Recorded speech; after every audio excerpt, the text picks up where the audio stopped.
cold calling is not dead, but the agents that rely on only cold calling are getting left behind. Because in 2026, the smartest agents are no longer trying to talk to everybody. They're targeting the right sellers at the right time. And the real shift happening right now in real estate is this: top agents are moving away from volume based prospecting and toward precision prospecting. Instead of chasing random leads, they're identifying people already likely to sell because of life transitions, equity positions, financial pressure, or changing goals. And here's the crazy part. Many of these sellers are sitting right in front of agents, but most agents never learn how to identify them. So in this video, I'm going to break down the 5 seller types smart agents are targeting in 2026 to generate listings without doing cold calling. Are you ready? So what's really happening in 2026? Well, from where I'm sitting, the game has changed. And so what's really happening? So cold calling isn't dead. And I'm not a big fan of cold calling. I do it, but it's not the favorite thing I like to do. And if you're like me, just the thought of like getting geared up, sitting down for, an hour or 2 or 4 every day, Monday through Friday, it's just not the height of what I like to do in my real estate investing business. So the real shift I find for me is when I target people who are very motivated and I get them to call me. Now, do I still have to cold call? Yes, I do, but I'm doing less and less of it as I'm learning how to be better marketer towards select people who are motivated. So looking at those motivated sellers is the key to doing less cold calling. So let's look at the old prospecting. So let's look at some old ways that we used to find leads. So number one, the old prospecting model is just breaking down, right? As I just said, just the thought of cold calling, setting, so especially if you're brand new and you're just trying to build, you're working off your sphere of influence. So I have a very good friend. She's been in real estate for 40 some years. She still calls me every quarter. She wanted to know if I knew of anybody or if I was working with any properties that I might need to have listed, even though I'm a real estate investor, and she knows I don't do a ton of listings. I might have some connections. So she would just contact me, and every now and then we go out and have a happy hour. The rising cost of leads, there's more and more companies now that do pay at closing. But what if you could, actually not have to pay as much for your leads? Would that make a difference in how much you're taking home? What's the cost of doing business? And then lower answer rates. How many of you are so tired of spam calls? So when you're doing calling, it's really hard to get through to people and people are screening. I find it difficult sometimes to get someone to answer, or if you're like me, you're not even answering numbers that you don't recognize. And then text messaging.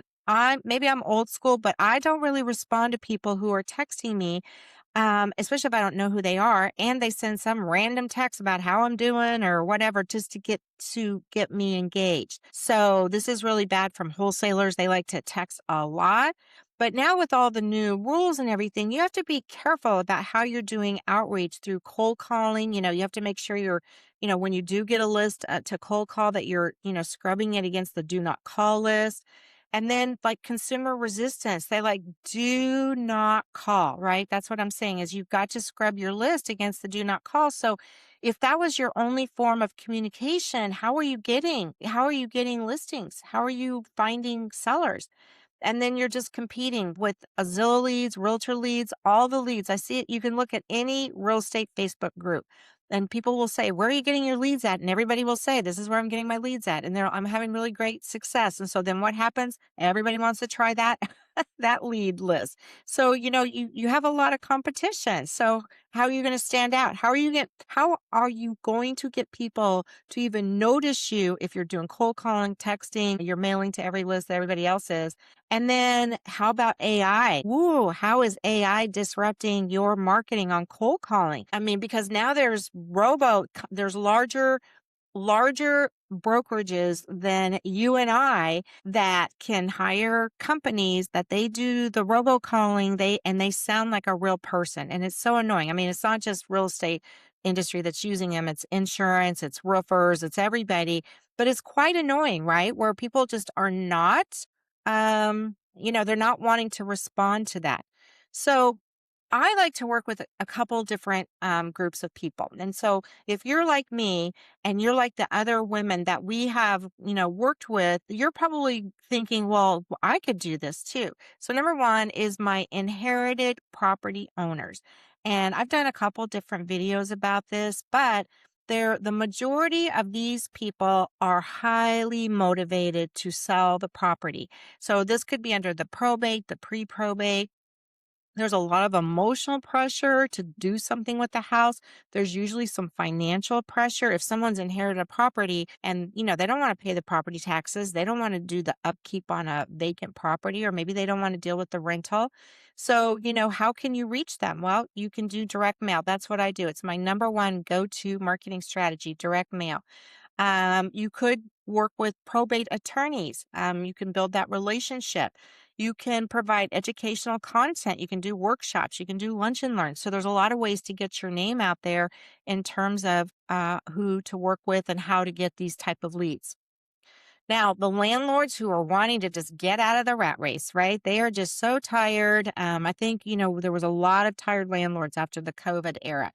And if some people are just not cut out to be landlords. I mean, there's a certain skill and you have to be very organized if you're going to be managing your own properties, or, get in touch with property managers because they might know of landlords that need to sell their properties. So, they're ready to sell because the cost, property taxes and insurance are probably two of the biggest challenges right now for rental properties.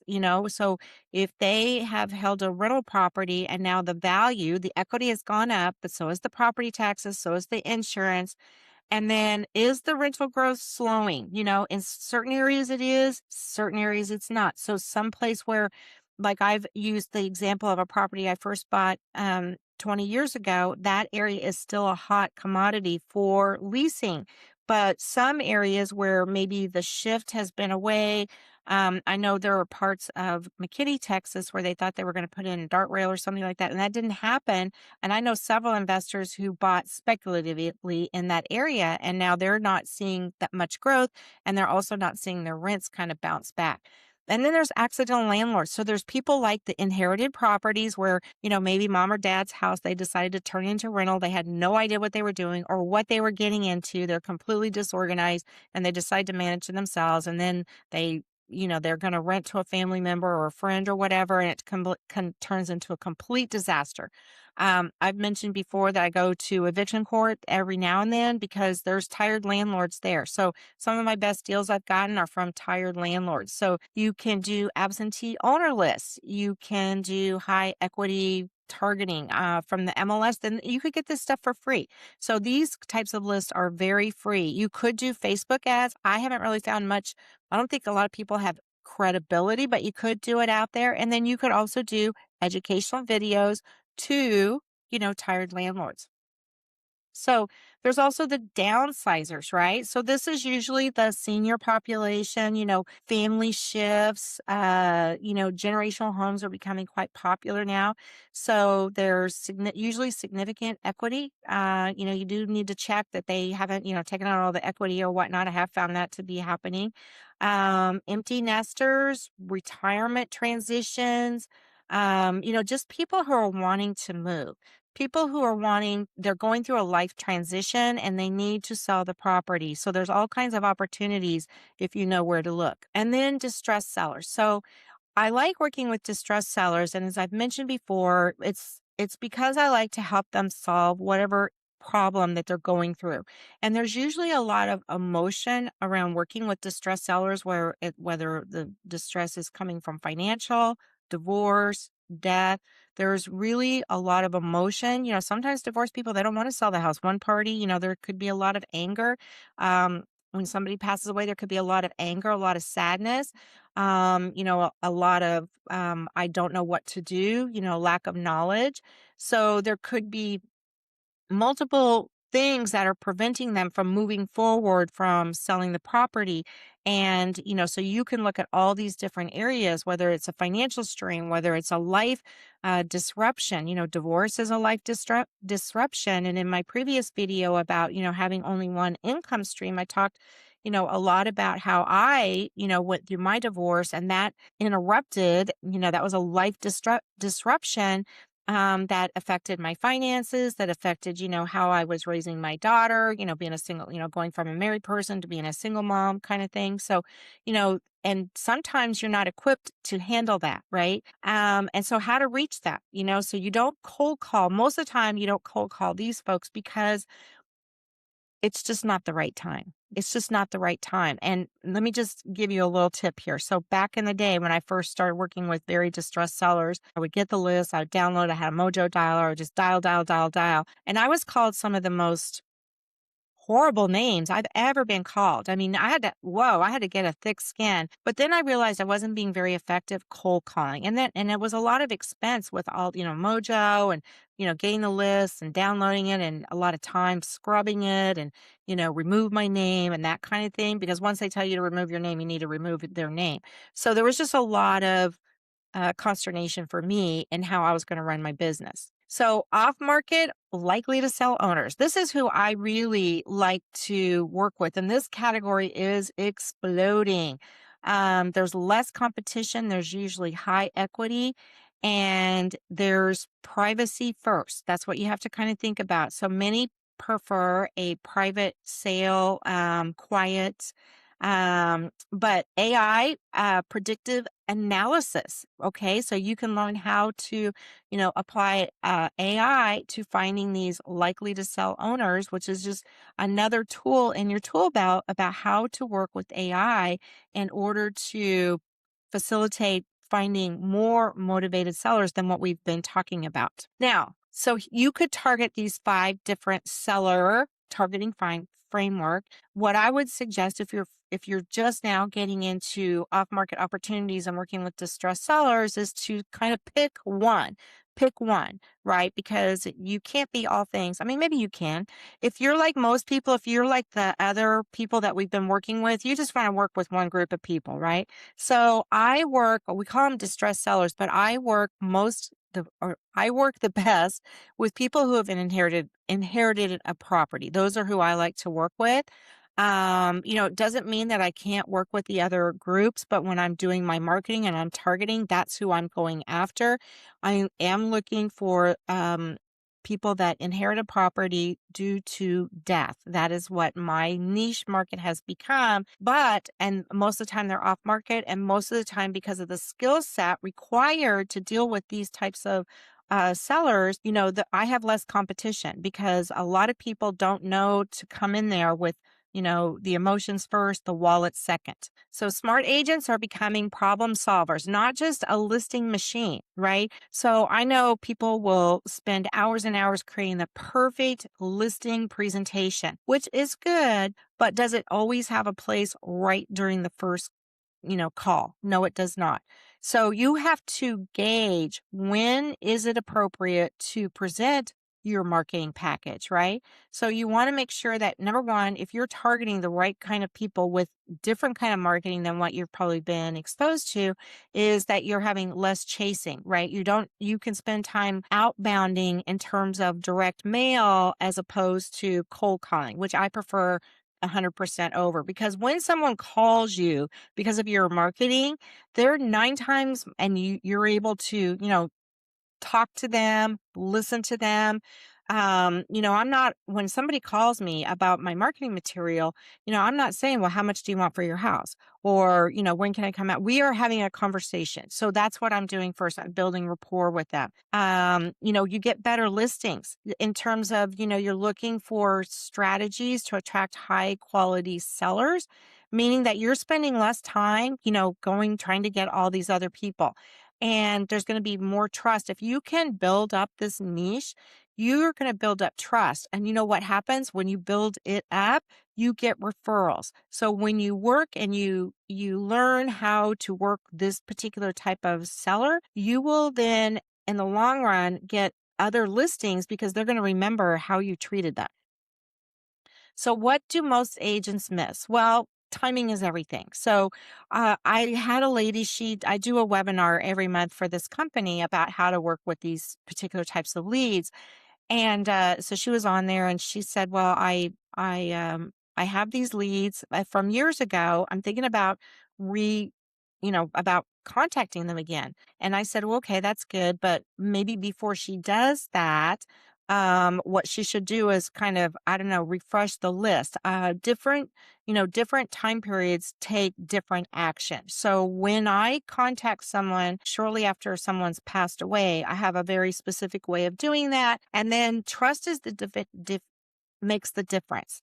If they can trust you with to help them solve their problem, that's what they're looking for, and that's what you have to convey. So why does this approach work? I've been doing it since 20. I've been able to identify these motivated sellers. I've built the trust before I do the listing, or sometimes I purchase the property. And I've been able to generate leads without doing much of any cold calling.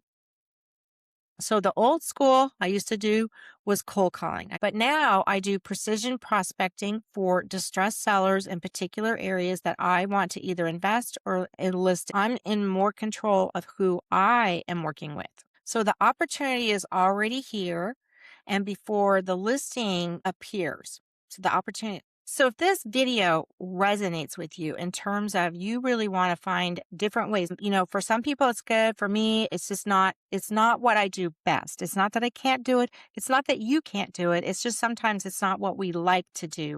And so I have just found a better way for me and my business. And if you're like all the other women that we work with, you're probably saying, I want to know how to do that. So if that's the case, I'm going to invite you to do a couple things. One, book a strategy call with me. You can find my calendar link in the link below or in the description below.